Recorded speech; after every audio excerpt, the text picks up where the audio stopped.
گجرانوالہ میں ایف آئی اے کا انسانی اسمگلرز کے خلاف کریک ڈاؤن جاری ہے۔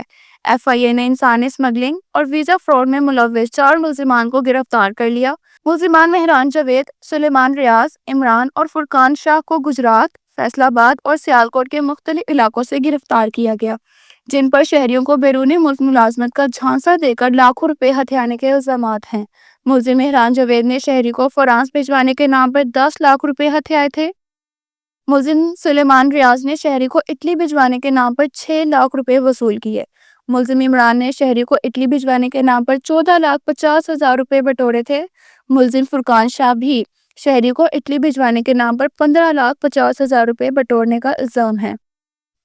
ایف آئی اے کے مطابق گرفتار ملزمان بھاری رقم وصول کر کے روپوش ہو گئے تھے اور شہریوں کو بیرون ملک بھجوانے میں مکمل طور پر ناکام رہے۔